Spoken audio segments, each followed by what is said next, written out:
or fact-based journalism that promotes a symphony of ideological viewpoints. You both agree with that goal? Yes. All right, wonderful. So, Ms. Kerger, in 2023, when PBS had a program, Washington Week with the Atlantic, and when President Biden's mental acuity was questioned, one of the reporters claimed the GOP was lying. Another reporter, Jeffrey Goldberg, who's been in the news of late, described Biden as, quote, mentally acute. Were you aware if there were any dissenting opinions on that program that day? I don't know from that day, no. There were not. But fortunately, there was a debate in, I believe, June of 2024 where the American people and the world found out just who was lying. The Democrats, Jeffrey Goldberg, and PBS. Ms. Marr, I'm sure you're aware that Hunter Biden had a laptop. I am, sir, yes. Okay. And there were many stories written about said laptop. Yes, sir. And in 2020, unfortunately, NPR's managing editor for news refused to cover the story, and he branded it a, quote, waste of time, not a real story, and a distraction. And instead, unfortunately, of NPR investigating, they ran a puff piece that led with, experts say attack on Hunter Biden addiction deepens stigma for millions. It's unfortunate that NPR ignored the Hunter Biden laptop story, but y'all did talk quite a bit about the debunked Russia collusion. Do you know how many times NPR interviewed Adam Schiff about Congressman, I would love to say that we actually believe we made a mistake on the Hunter Biden laptop story. And I appreciate that. Thank you. How many times did y'all interview Adam Schiff about the Russia collusion? I'm sorry, I don't have that number. It was 25 times. You know how many times NPR interviewed Chairman of this committee, Oversight Committee, Jamie Comer, about the Biden impeachment inquiry or the Hunter Biden tax evasion and illicit business dealings of the Biden family? I'm sorry, I don't know. I believe that's 0, so it's 25-0. Ms. Kerger, you're aware there's a political spectrum. It goes all the way from the far right to the far left and everywhere in between. Would it trouble you to hear that for 6 months there was an analysis done on PBS's NewsHour from June to November of 2023 where they found that far right that term was used 162 times and far left was only used 6 times? Do you find that troubling? I don't know the study that you're referring to, and I'd be very interested in seeing it and understanding how they came up with those numbers. Media Research Center did a 6-month analysis, and it's not how do you find it. You either say far right or it's terms. Yeah. They use the term far right 162 times, far left 6 times. That's a 96 to 4% skew. You're also aware that you covered the GOP and Democratic National Conventions in 2024? Yes, we did. Okay. Interestingly, 72% of the coverage of the GOP convention was negative, 88% of the Democratic convention was positive. Shouldn't be surprising when you have anchors like Amna Noat, who described the Republican rhetoric as, quote, outright racism and, quote, echoing white supremacy. Ms. Mayor, NPR, you believe your reporters are fair? You said they're fair and they're working at it. I believe that they work to be every day, sir. They're non-biased. And yet, you have the voter registration issue. I mean, we're all human beings. We're all going to see through the world through a certain lens. And are you aware of any Republicans, any registered Republicans in your newsroom? I couldn't say registered, but I know we have conservatives in our newsroom, yes. Okay, so the recent registration, when it was looked at, 87 Democrats and 0 Republicans registered. I found that very concerning, Yeah, sir. I would. Not even 40 to 30 or 50 to 20, 87 to 0. But it shouldn't be surprising when their own CEO says things like, I'm so done with late-stage capitalism, or calls the President of the United States a deranged racist sociopath, or that America's addicted to white supremacy. So billions have gone into both of your coffers over the last several decades. And I understand why Democrats on this committee are going to viciously and vehemently defend you all, because you become a propaganda wing of the Democratic Party. 67% of your viewers and listeners identify as Democrat, with only 12% conservative, and you become a sandbox for leftist propagandists to frolic on taxpayer dime and no more. And when you said in the beginning you're going to promote a symphony of ideological viewpoints, yeah, you do. If you're left-leaning, far left, or remarkably Marxist, I yield back. Thank you, Mr. Fallon. I now recognize a gentleman from Texas, Mr. Gill. Thank you, Chairwoman Greene, and I apologize, I'm getting over a cold, so I'm losing my voice here. Ms. Marr, I want to start with you. Just generally, would you say you generally agree or disagree with the following statement? The history of all hitherto existing society is the history of class struggles? I would not say I agree with that, sir. You're not. That's good to hear. It's interesting because a lot of your thinking, as expressed by your public statements, is deeply infused with economic and cultural Marxism. Do you believe that America is addicted to white supremacy? I believe that I tweeted that, and as I've said earlier, I believe much of my thinking has evolved over the last half decade.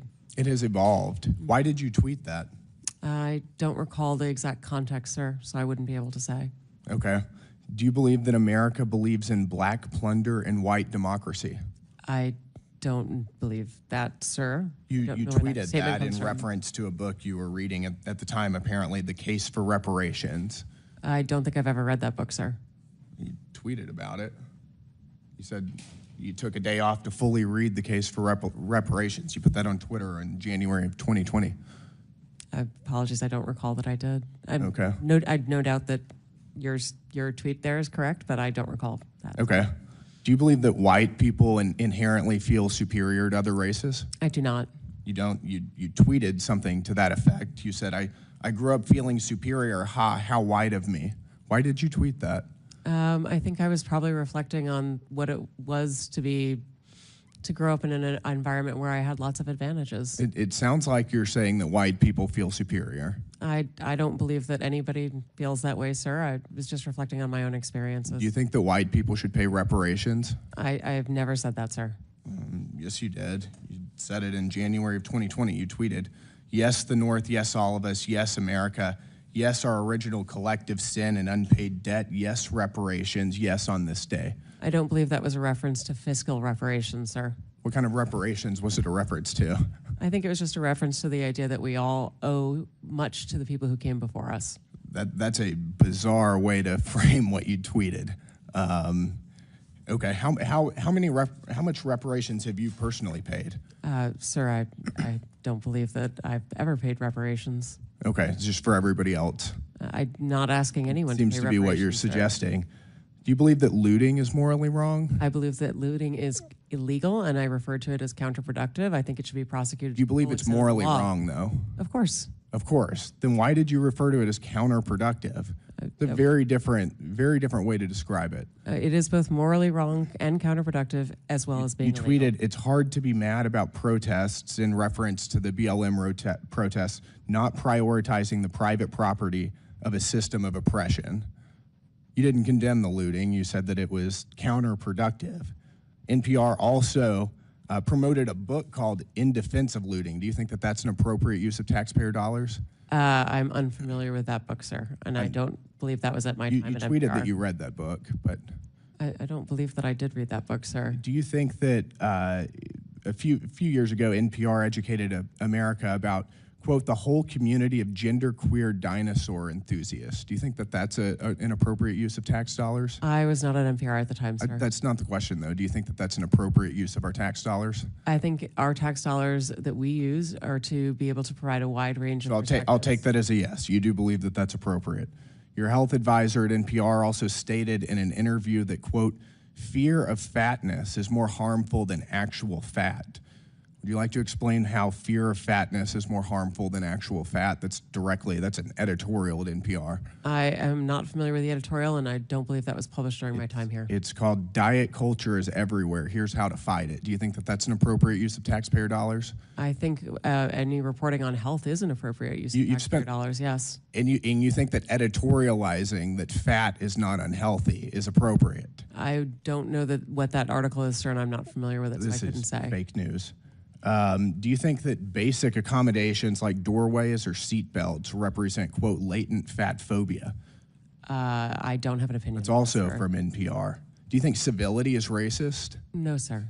No. Your outlet ran an article entitled, quote, when civility is used as a cudgel against people of color. That was on All Things Considered. Would you like to explain? I'm not on the editorial side, sir. I'm not familiar with that story. You talk about how NPR is news. This is editorialization, and I'll read it. For many people of color in the United States, civility isn't so much social lubricant as it is a vehicle for containing them, preventing social mobility, and preserving the status quo. This is garbage. I'll spend all of my time doing everything I can to ensure you guys never get another dollar of taxpayer funding. This is complete garbage. Thank you, Madam Chair. Thank you, Mr. Gill. I now recognize the gentleman from Georgia, Mr. Jack, for 5 minutes. Well, thank you very much, Madam Chair. I'd like to just start and build off of something Mr. Fallon noted. And Ms. Mayor, I think you noted, and just to confirm within your statement to him, that NPR failed to accurately report the circumstances around and content within Hunter Biden's laptop story. Is that fair to categorize your statement?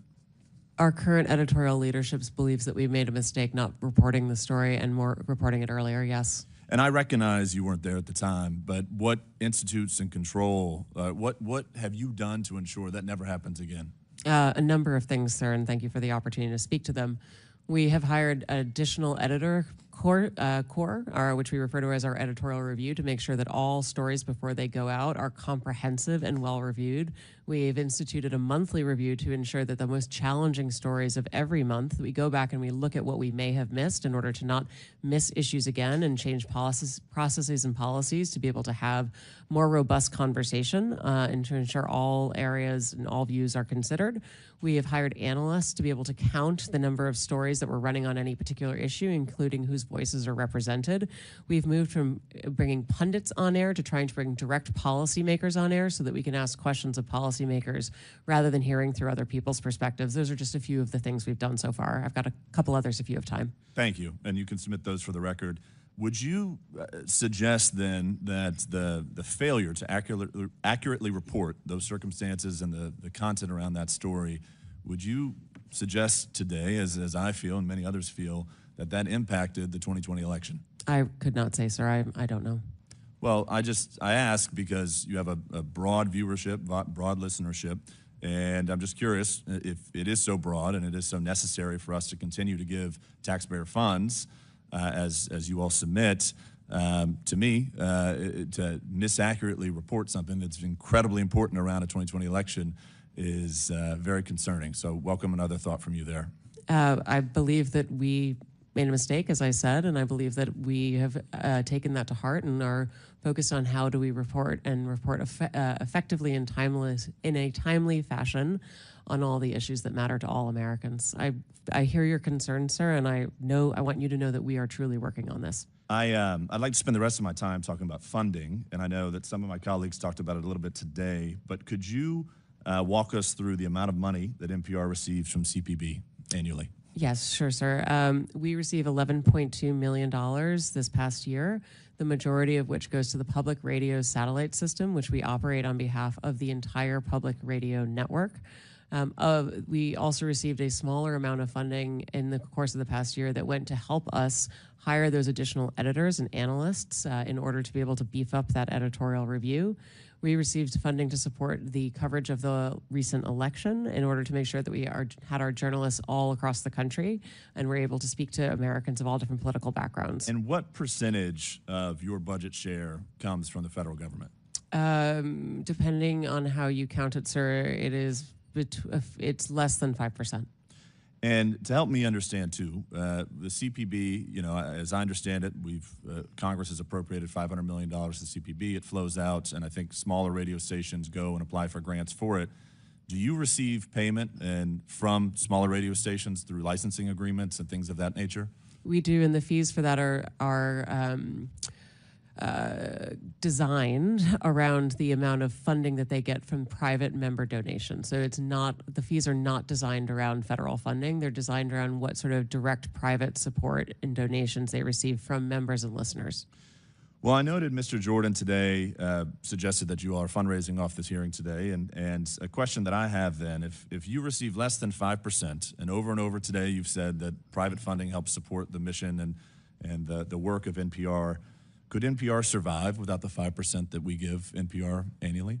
My belief is that the funding is essential to the public radio system, and that is the 246 member stations, but the 1,300 stations across the nation, so that we're able, as a network, to serve all Americans with 100% coverage. If federal funding for our network goes away, it means that people in rural parts of America, places where they can't afford to make private donations to support their local journalism, those will be harmed. But, sir, if I may, The bigger harm as well, or the additional harm, is that Americans in places that are affluent or do have many media choices will not be able to hear from their fellow Americans that are often underheard. Bottom line, if the 5% went away, would NPR still exist? Well, it would be incredibly damaging to the national public radio system. I yield back. Just want to submit to the record. Turn your microphone on. Madam Chair, I'd just like to submit to the record this You asked flash unanimous drive. consent. I ask unanimous consent to submit to the record this flash drive containing 6 feet worth of documents documenting NPR and PBS's political bias. Without objection, so ordered. Thank you. In closing, I want to thank our witnesses once again for their testimony today. I now yield to the Ranking Member Lynch for his closing remarks. Thank you, Madam Chair. Thank you for having this hearing. I want to thank the witnesses for your willingness to testify. In closing, I want to follow up on Mr. Connor's point. I'd point out to my colleagues that there are some government functions that are not merely transactions. There are some undertakings that we, as a country, engage in which are not necessarily justified by cash on the barrel at the point of purchase. Everything is not a transaction. It's not like selling a car, although that's exactly what the president was doing on the lawn of the White House the other day. Sometimes a government program is a long-term investment. I think that applies to public broadcasting. Like when you use public television to teach kids their numbers and their alphabet, because in some households, that might be the only source of instruction available. More often, it could be an exercise in trust, because a lot of our parents out there, 88% of parents said they trusted PBS Kids. Or when you have a documentary given by a historian like Ken Burns, and he does research and drills down on the letters and firsthand correspondence of Civil War veterans and families north and south, and gives us the hard facts of the Civil War. Hopefully, we are teaching, or at least reminding people of the wrongfulness of slavery and the consequences of us from a system of bondage and the horrific price that was paid and perhaps is still being paid. Everything is not a transaction. But I do believe that some people see it that way. I think President Trump and Elon Musk see life often as a series of transactions. Much of the support we provide to seniors is not a profitable transaction because they're older and vulnerable. But they have paid for their fair share into Social Security. That's why FDR designed it that way. Some people just wanted the government to promise to pay a pension, but FDR knew that if he had Americans pay into that system, that their sense of fairness would cause them to defend that pension. And so they would fight like hell to get what they had coming.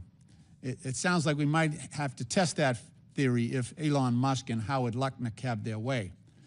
Another thing we do that is not necessarily profitable in a financial sense is that we care for our veterans. It's a promise we made to our sons and daughters in uniform, and it's the right thing to do. And veterans care and veteran benefits are special because those benefits are owed to every veteran who lies in a hospital bed in every VA hospital across the country, because those benefits are for courageous service previously and honorably rendered to our country. And so now it's the time for America and Congress to fulfill their obligation as promised. That's not a transaction. But because of that cost, the Trump administration VA has announced 80,000 layoffs at the VA.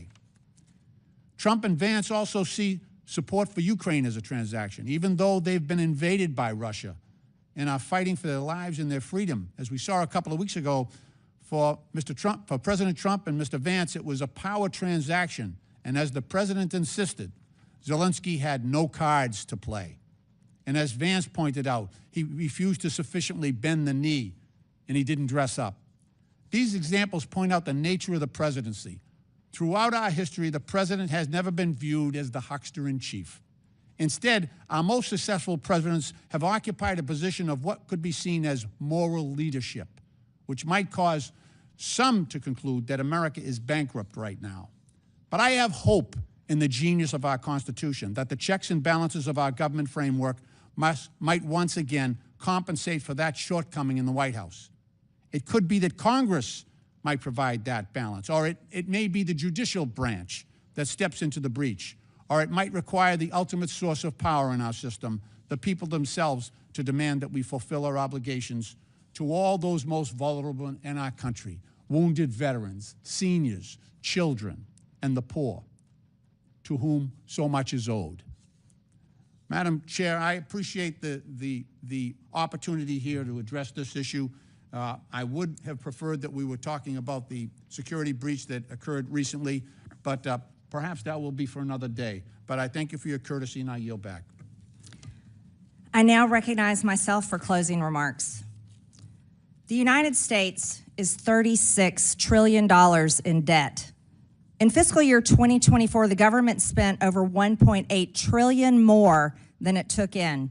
And in fiscal year 2025, the interest on our debt is expected to exceed $1 trillion.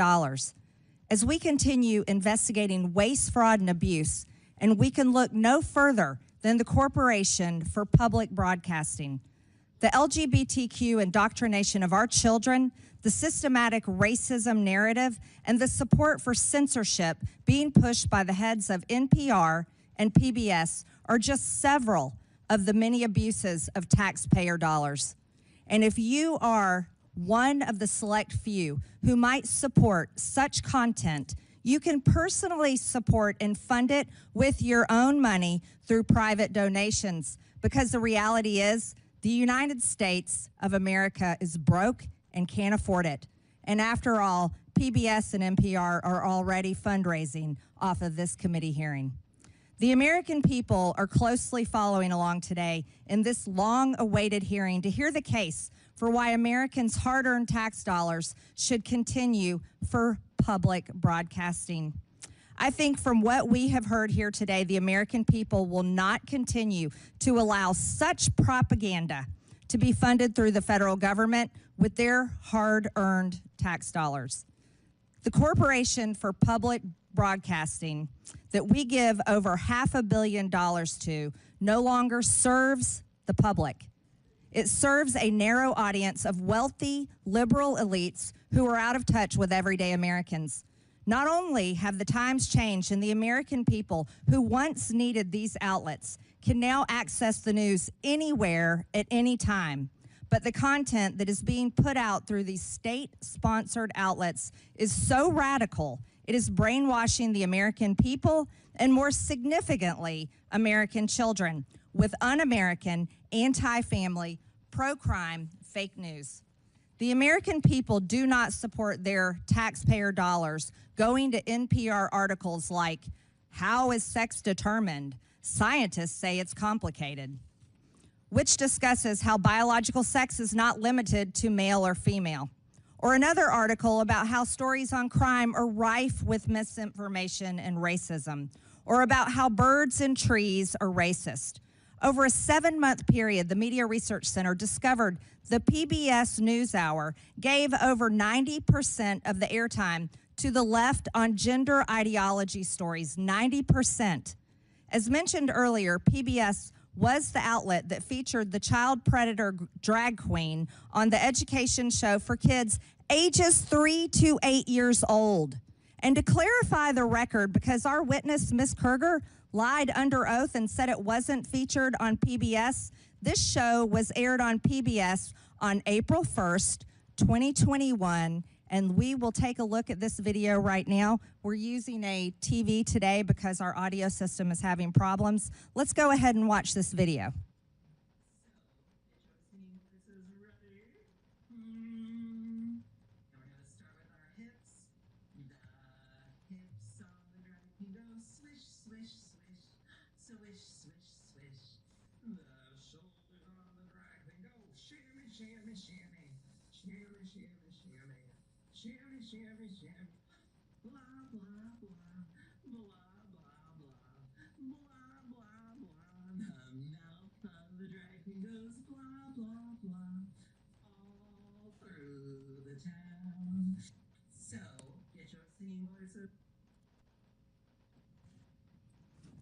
The hips go swish, swish, swish. The shoulders go shimmy, shimmy, shimmy. That's repulsive. That's not what children ages 3 to 8 should ever be watching. A grown biological man posing as a woman. And by the way, Ms. Kerger, that was aired on April 1st, 2021. And then something happened. It wasn't an accident. And it wasn't just for a brief time that it was up. It was aired April 1st, and then somehow it expired May 24th. Later on, it was taken down. I wonder why. Wonder why that was taken down. Another egregious example includes back in 2010, PBS's Travis Smiley stated that Christians blow up people every single day. Haven't seen that ever happen in my life. And today, if you look on NPR's website, there is still zero mention of any negative coverage of any Democrat today. And trust us, there are more than plenty of examples to pull from. How about a member from this committee making fun of the governor of Texas for having a disability and living his life in a wheelchair, Ms. Marr? From headlines to podcasts to documentaries to children's programming, NPR and PBS have all but abandoned their promise to deliver unbiased, nonpartisan, and fact-based reporting. The American people have woken up to this nonsense and blatant disregard for truth, and truth matters. And they will not put up with it any longer. Contrary to the beliefs of the head of NPR, Ms. Marr, truth is not subjective. It's actually very important. And there are not multiple truths. There's just one. For a civilization to exist, objective truth must exist. It must be embraced. It must be protected. It is not a distraction. And despite many attempts to whitewash it, truth will prevail. The Corporation for Public Broadcasting is using taxpayer dollars to actively suppress the truth, suppress diverse viewpoints, and produce some of the most outlandish, ludicrous content. After listening to what we've heard today, we will be calling for the complete and total defund and dismantling of the Corporation for Public Broadcasting. Here's how it works in America every single day, private businesses operate on their own without government funding. We believe that you all can hate us on your own dime. With that and without objection, all members have 5 legislative days within which to submit materials and additional written questions for witnesses, which will be forwarded to the witnesses. If there is no further business without objection, the subcommittee stands adjourned.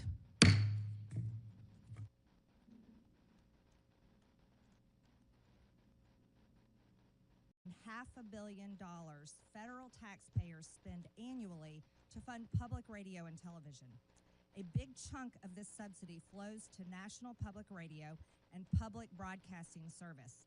NPR and PBS are the big DC-based entities that create and distribute much of the news and educational content heard and seen on public radio and TV stations across the country. When Congress adopted the Public Broadcasting Act of 1967, it did so because it thought at the time that federal dollars were needed to provide objective news and education content to the entire nation, including rural residents who lived off the grid. Fast forward a few decades, and a lot has changed. The invention of the internet, for instance, and social media. It's made news and information widely available to those living in remote areas. Americans are increasingly consuming digital media and podcasts. The audience of public radio and television is declining. And I know this because I represent a rural district where farmers listen to podcasts and internet-based news while they drive their tractors. At the same time, NPR and PBS have increasingly become radical left-wing echo chambers for a narrow audience of mostly wealthy, white, urban liberals and progressives who generally look down on and judge rural America. PBS News is not just left-leaning, but it is actively uses taxpayer funds to push some of the most radical left positions, like featuring a drag queen on the show Let's Learn, a show targeted toward young children ages 3 to 8 years old. I want you to know I grew up watching children's programming on PBS. And as a mother who raised 3 children, I felt confident that I could leave the room while my own children were watching children's programming on PBS. But I can tell you right now, Ms. Kruger specifically, as a mother, if I had walked in my living room or one of my children's bedrooms and seen this child predator and this monster targeting my children, I would become unglued. And that is how most parents feel all over this country. This is not the only example of them sexualizing and grooming children. They've been doing it for over the last decade. In 2015, PBS produced Frontline put out a documentary, Growing Up Trans, that takes viewers on an intimate and eye-opening journey inside the struggles and choices facing transgender kids and their families. This means that PBS is one of the founders of the trans child abuse industry, all while taking taxpayer money. Brainwashing and transing children is an issue so hated by parents across the country that it was a driving force in the landslide Republican and Trump victory in the 2024 election cycle and presidential race. The news that these entities produced is either resented or increasingly tuned out and turned off by most of the hardworking Americans who are forced to pay for it. They no longer view NPR and PBS as trusted news sources. As a matter of fact, with these people, they're a threat. In fact, when Elon Musk put his hand over his heart and extended it and told the American people his heart goes out to them, PBS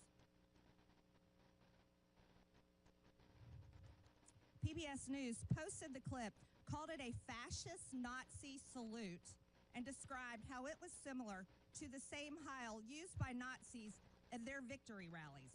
Not once did PBS or NPR report on the numerous accounts of Democrats making the same gesture. AOC, Kamala Harris, Barack Obama, Elizabeth Warren, somebody that lost a presidential race, Hillary Clinton, Governor Tim Walz. Why wasn't this treated exactly the same way? Is there not a standard in journalism today? Apparently not. Here's How We Lost America's Trust was in fact the title of a powerful essay written last year by Yuri Berliner, a veteran NPR editor. In his essay, Berliner described how NPR's downward spiral accelerated greatly during the first Trump administration. He said NPR dedicated efforts to damage the Trump presidency via relentless pursuit of Russiagate rumors that the Trump campaign colluded with Russia over the election. NPR hosts interviewed Adam Schiff, then the top Democrat of the House Intelligence Committee, 25 times about Trump and Russia. But they made no apologies when the Mueller report found no evidence that the Trump campaign had colluded with Russia, because they did not. Berliner also described NPR's passionate embrace of the left-wing DEI ideology that Americans clearly reject, as evidenced by the November elections. NPR's language and style guides were shaped by race and gender-based affinity groups that dominated the internal culture of the organization. And NPR journalists were to ask everyone they interviewed their race, gender, and ethnicity, and enter it into a centralized tracking system. This tracking system embeds DEI into the fibers of its content. Sounds like racism to me. It's a software attached to NPR's content management system where these reporters and producers submit information about their sources' race and ethnicity, gender identity, geographic location, that's kind of scary, and age range. The tool allows NPR to track the demographics of their sources in real time to allow for source diversity. The irony of these supposed diverse sources is that NPR has no real interest in diversity, like having diverse viewpoints. Berliner tried to sound the alarm on this when he checked voter registration records of the editors at DC's NPR headquarters and found 87 registered Democrats and 0 registered Republicans. But NPR treated Berliner like a political dissident in the old Soviet Union. He was driven out of the organization and forced to resign. Sounds like communism. And the ringleader of that effort was NPR's then newly appointed CEO, Catherine Marr, who is before us today. She dismissed Mr. Berliner's wake-up call as profoundly disrespectful, hurtful, and demeaning. In other words, instead of viewing it as a chance to finally right the ship at NPR, she doubled down. In doing so, she made it clear how any further internal dissent would be dealt with on her watch. That does sound like communist China at the taxpayer's expense.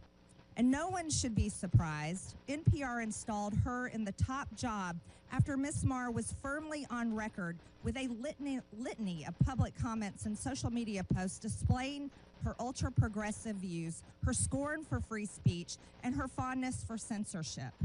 So now it's up to Congress to determine if Americans are going to continue to provide her and the organization that put her in charge willingly, after they knew these things, with taxpayer funds to continue to pursue their progressive, or rather communist, agenda. For far too long, federal taxpayers have been forced to fund biased news. This needs to come to an end, and it needs to come to an end now. So I am glad Ms. Marr and Ms. Kerger accepted our invitation to show up today and be held accountable to the taxpayers. I look forward to them answering our questions in full public view and explaining to the American people why they think they deserve Americans' hard-earned taxpayer money. I request unanimous consent that Representative Jim Jordan from Ohio, Representative Ro Khanna from California, Representative Emily Randall from Washington be waived on to today's hearing for the purpose of asking questions. Without objection, so ordered. And with that, I yield to Ranking Member Lynch for his opening statement. Thank you, Madam Chair. I want to thank the witnesses for your willingness to come forward and offer your advice and testimony to this committee. Madam Chair, for over 2 decades of service on this Oversight Committee, I've worked with members on both sides of the aisle to investigate issues of critical importance to the safety and security of the American people, including the conduct of wars in Iraq and Afghanistan, terrorist attacks against the U.S. compound classified annex in Benghazi, and several major intelligence and security breaches under Democratic and Republican administrations. So I'm sad to see that this once proud committee, the principal investigative committee in the House of Representatives, has now stooped to the lowest levels of partisanship and political theater to hold a hearing to go after the likes of Elmo and Cookie Monster and Arthur the Aardvark, all for the unforgivable sin of teaching the alphabet to low-income families' children and providing accessible local news and programming.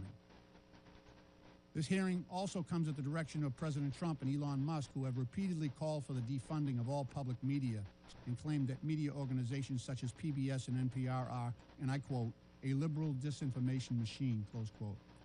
Meanwhile, the Trump administration is engaged in an actual disinformation campaign to minimize the catastrophic national security breach that was revealed earlier this week. As reported by Atlantic Editor-in-Chief Jeffrey Goldberg, Mr. Goldberg was inadvertently added to a group chat on an unauthorized, non-secure, publicly available message app in which Secretary of Defense Pete Hegseth disclosed, quote, operational details of forthcoming strikes on Yemen, including information about targets, weapons systems, and other actions the U.S. would be taking, and also attack sequencing. I want to remind my colleagues in Congress that federal law makes it a crime when a person, through gross negligence, removes information relating to national defense from its proper place of custody or delivered to anyone in violation of this trust, or to be lost, stolen, or abstracted or destroyed. And what's more, if evidence shows that any of the parties who were in on that signal chat lied under oath in the Senate yesterday, Mr. Ratcliffe or Ms. Gabbard, for instance, then certainly conspiracy to conceal that breach would be far worse, where center or criminal intent is in evidence, and would be more likely to invite culpability and possible criminal liability. The Secretary of Defense would be subject to criminal prosecution, and it would be the responsibility of the U.S. Attorney General to prosecute that, but where a conflict exists, it might require a special prosecutor. This security breach severely compromised the safety of American troops in advance of imminent U.S. operations and airstrikes against Houthi rebel positions. It is well documented that the Houthi arsenal includes anti-aircraft capability, ballistic missiles, cruise missiles, rockets, and unmanned aerial attack drones. Mr. Goldberg, who was unwittingly elevated to the clearance level afforded to members of the Joint Chiefs of Staff, was also joined in the exposed group chat by Vice President J.D. Vance, Secretary of State Marco Rubio, and National Security Advisor Mike Waltz, and other senior members of President Trump's national security team. This committee should be questioning every single one of them as to why they were using an unapproved